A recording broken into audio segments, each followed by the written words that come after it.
Welcome back to Let's Get Serious podcast. As you can see, we are outside.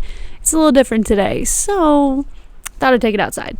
So we're going to talk about God's timing.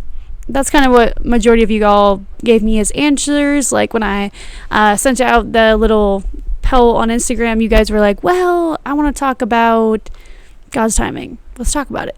So most of the time when we think of God's timing, we think it's super... I don't know. The word that comes to mind is just annoying, because we sit there and we're like, why isn't this working? Why isn't this happening? Why isn't this going this way? Why is this happening the way it is? Why is this person leaving my life? Why is this situation getting worse? We tend to worry about that quite a bit. So something that I just realized is that over time we tend to look at that as a problem, and we look at God's way as a problem.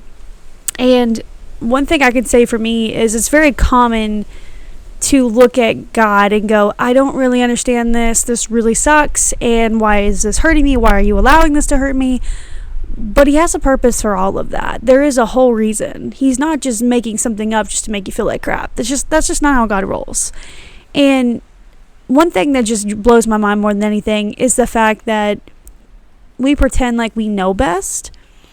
We have no idea. I mean, he will literally wreck your plans on purpose because he's like, that's not good. That's bad. That's really, really bad, actually. That's going to hurt you tremendously in the long run. So, just some verses that just came to mind.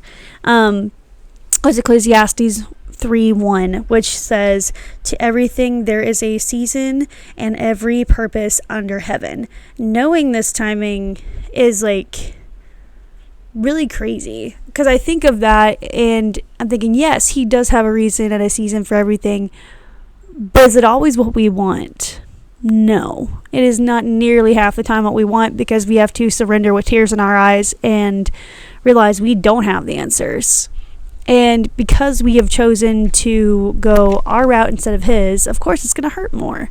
It's going to hurt 10 times more than you expect it to.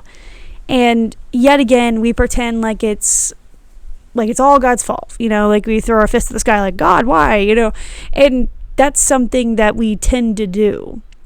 And yet again, does it solve anything? No, it doesn't. And I wonder why we always pretend like we got it all together when we don't. We have no idea how he works and why he does what he does. And yet again, here we are. We just continue to go back to our old ways or old patterns of life. Choices, maybe even repeating the same pattern over and over. That's common. So the topic is trust today.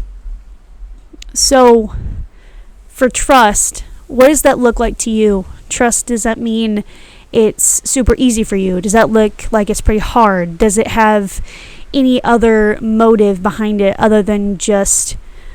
Is it blind trust? Is it like you can only see certain things, so you trust because you can see certain things? Or what does that look like? And to that level, I would say there's such a trust value that you have to sit there even when you cannot see anything. It is the knowing that he has every part of your life planned out, and your idea of what it's supposed to look like is not going to be the same way that he thinks of it. And the plans he has are not your plans. Sorry, it's kind of windy out here today, but I was just going to look into Psalms 27:14.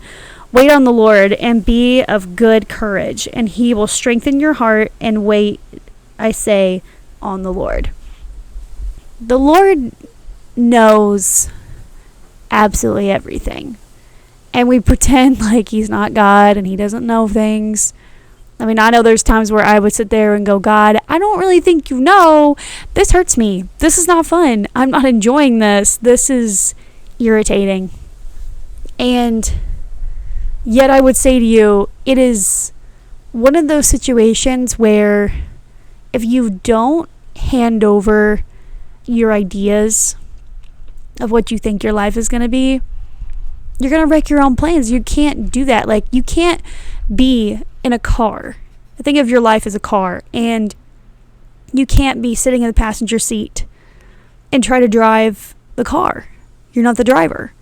So if you try to drive from the passenger seat, you're going to wreck the car. 100% going to wreck it. You're not going to realize that you've just completely totaled the plan that you initially didn't know that you were totaling, because you chose to see it from a totally different perspective than the way that God told you to see it from.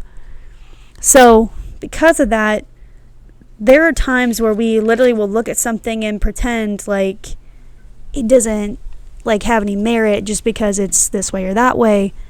And I would say that if you think about when you get on a plane and you think about how you're just like totally most of the time you're at ease, right? You're, even though of us who have anxiety getting on planes or whatever it is, I'm kind of like in between, but I have faith and I trust the pilot is going to get me from point A to point B.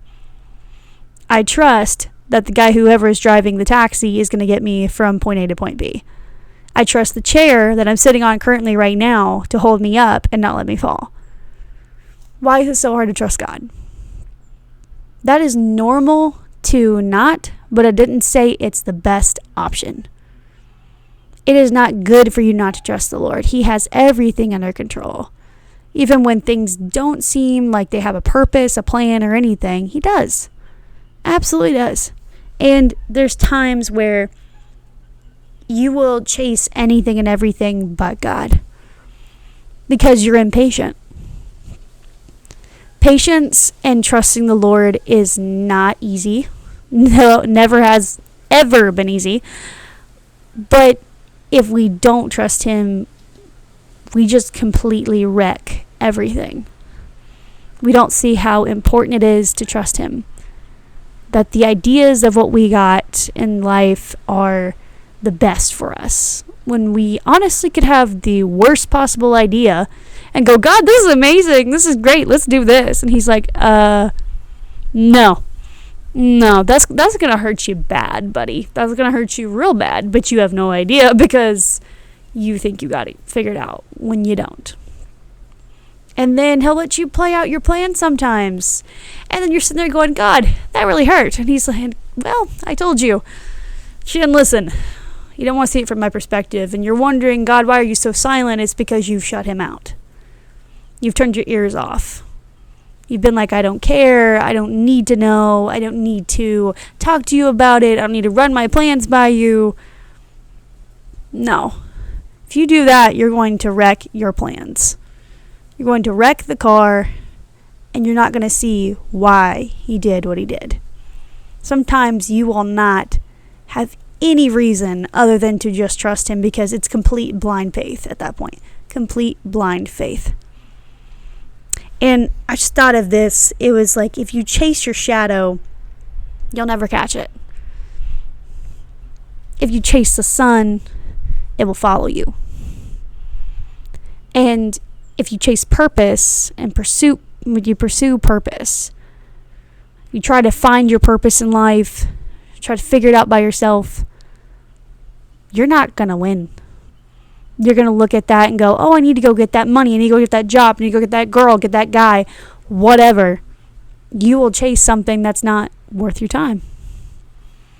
And at that point, you will feel very empty. Extremely empty. Now, in that case, the pursuit has to be pursuing the Lord. And then once you pursue the Lord, the purpose follows. He will hand you purpose. It has nothing to do with you trying to figure it out.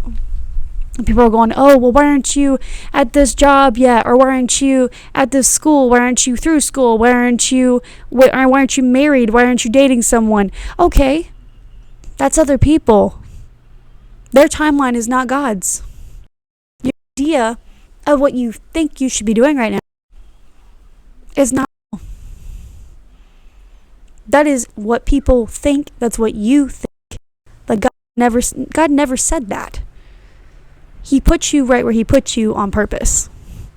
He put you in the spot He has you for a purpose. There's a reason and a season for everything. We don't like seeing that. We don't like talking about it, but He does. And there's so much that we don't like about having to go through trials, because trials make us look ourselves in the face and go, we have to grow.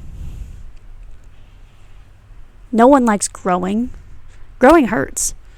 Growing is going to sting a little. Growing is going to cause you to work on yourself in areas that you didn't expect. Your character will shift. Your attitude is going to shift. The way you approach things are going to shift. And we never see how that is so important. But it is.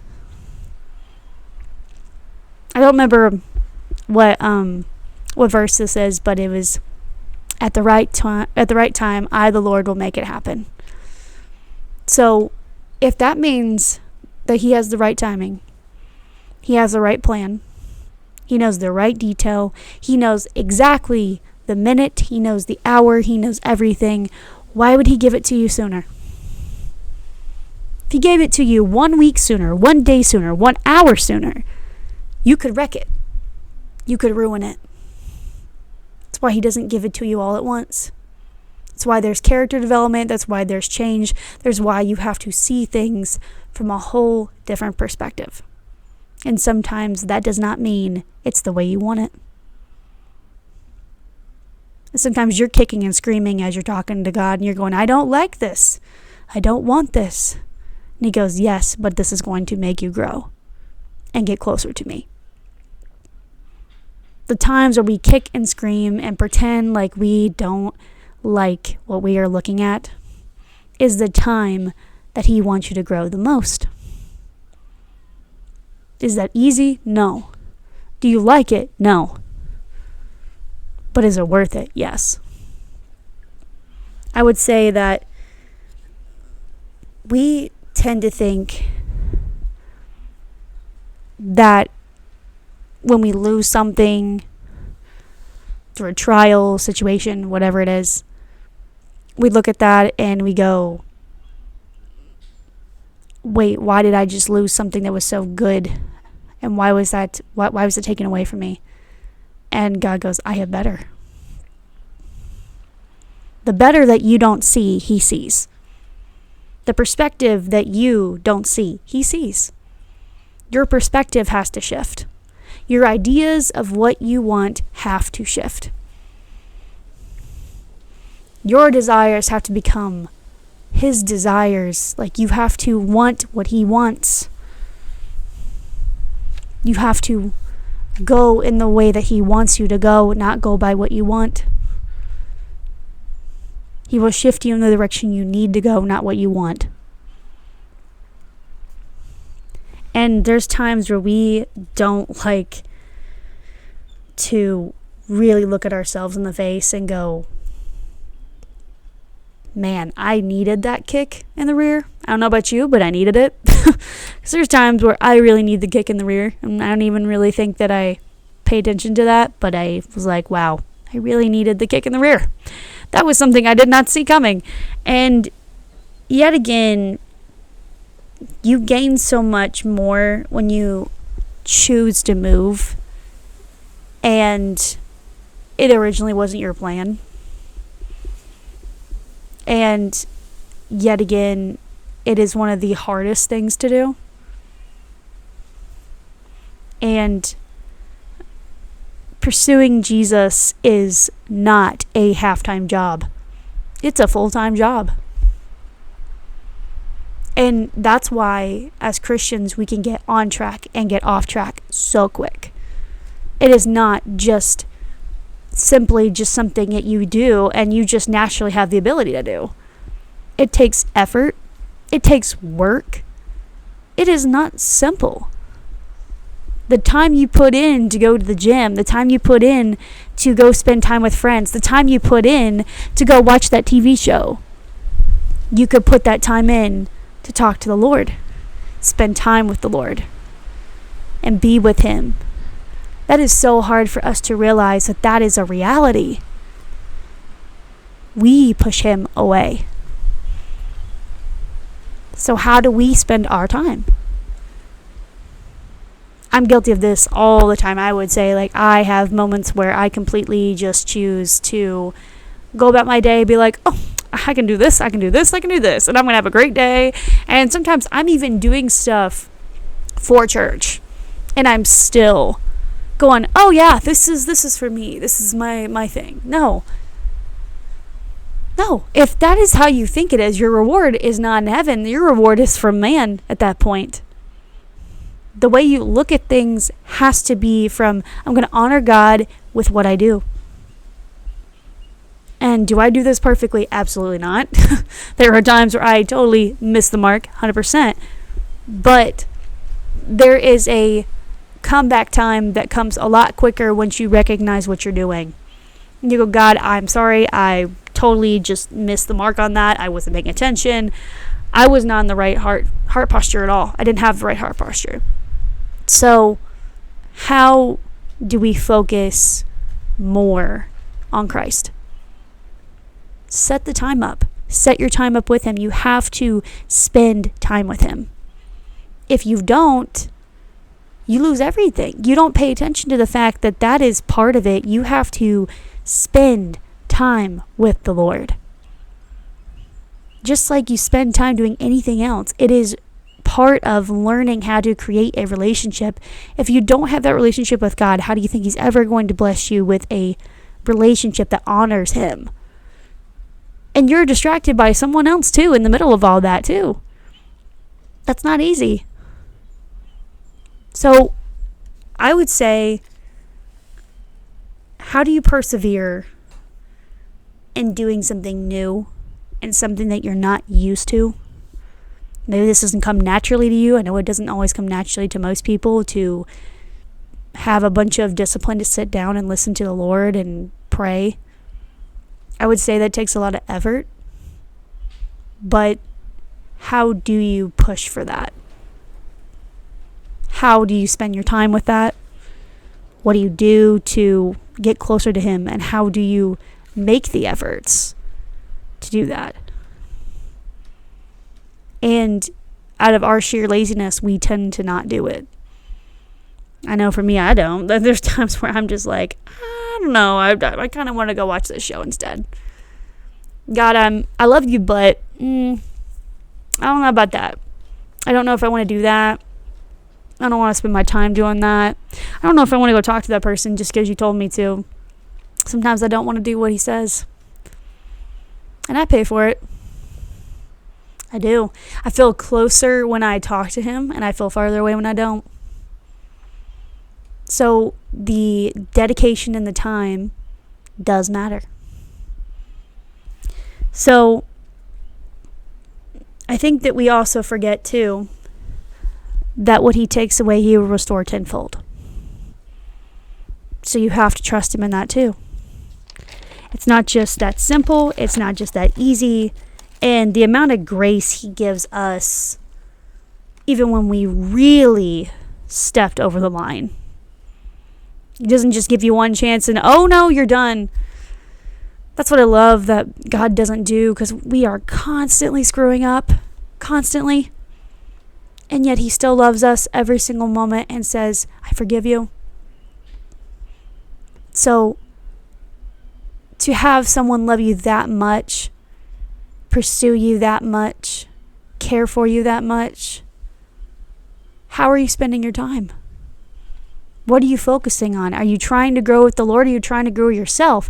Because you're trying to do something for your own gain and glory versus glorifying God in what you do. Your actions, your words, your perspectives, everything that flows from your mouth has to come from the Lord. That has to change. And is that going to be an easy task? No. No one ever said it was going to be easy. I don't care if you're 100 years old or you're 5. It does not matter. You learn, and you will always continue to grow, and you will always be learning how to grow spiritually. Be closer to him. I mean, I'm telling you, there's so many people in my life that wake up so early in the morning just to talk to God, just to have that quiet time. The goal is to want to. The goal is to try to. The goal is to try to work at your relationship with the Lord, not sit there in complacency.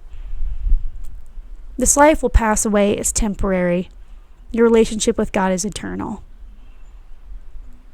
The call is bigger than we expect. So trusting really is not simple, but it's entirely worth the risk. So I just want to close out by saying a few things today. How are you trusting God?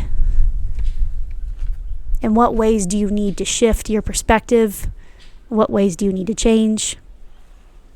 And what ways do you need to change what you are doing in order to get closer to Him? And how do you make your desires His? That's the call. And I just wanted to thank you all for putting in your answers. I really did appreciate that. For anyone who did the poll on Instagram. So we're going to go back to some regular stories at the rest of these weeks that are coming up. Just wanted to touch on a couple of things because I know some people are dealing with some stuff. So as of next week, not next week, but the next 2 weeks, from 2 weeks from now, the next following Thursday, will be more on actual Bible text, and we will talk more about that, and I will let you guys know more details then. If you guys have any questions, always, as normal, like and subscribe, please. Like me on Instagram, put likes on Instagram, follow me on Instagram. Let me know if there's any questions you guys have. If you guys need to ask questions, feel free to ask. There's nothing wrong with that. I'm just literally here just spreading God's word in whatever way this could ever just reach people who are dealing with anything in particular. Even if it's small or large, even if this reaches one person, I'm okay with that. Just want to thank you guys for tuning in, and thank you for watching on this Thursday. All right, God bless. Bye, guys.